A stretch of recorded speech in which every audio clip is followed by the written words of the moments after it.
Pertumbuhan ekonomi global yang cenderung melambat akibat COVID-19 berpengaruh pada iklim investasi di Indonesia.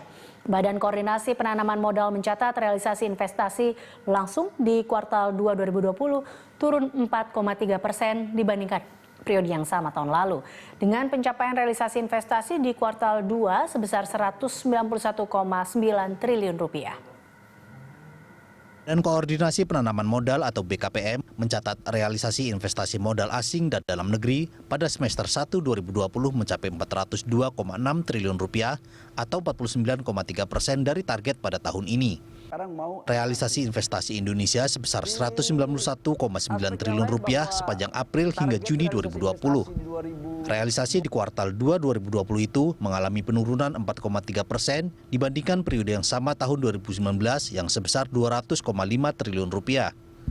Begitu pula dibandingkan dengan kuartal 1 2020 yang sebesar 210,7 triliun rupiah, tercatat turun 8,9%.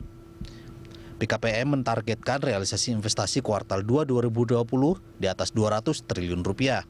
Kepala BKPM Bahlila Hadalia mengatakan realisasi itu memang tak sesuai harapan yang ditargetkan BKPM.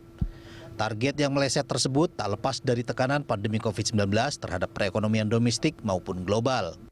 Barang tentu bukanlah hasil yang menjadi rencana BKPM, karena rencana BKPM lebih dari 200 triliun untuk kuartal kedua. Tapi karena kondisi COVID, teman-teman tahu sendiri, itu sangat berat.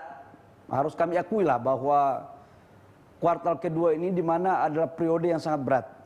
Kami bekerja maksimal, kami datangin satu persatu perusahaan, kami tanyakan kepada mereka apa masalahnya, dan sekarang di BKPM baik deputi, direktur, udah kayak staf aja, karena semua turun di lapangan untuk memastikan teman-teman dalam realisasi investasi.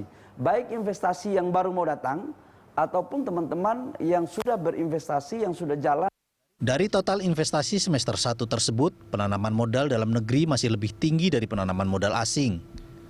Realisasi PMDN pada periode ini adalah sebesar 207 triliun rupiah atau 51,4% dari total investasi.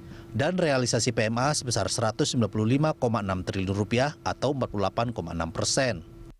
Adapun serapan tenaga kerja dari aliran investasi sepanjang semester 1 mencapai 566.194 pekerja dari 57.815 proyek. Tim Liputan Berita 1 Jakarta.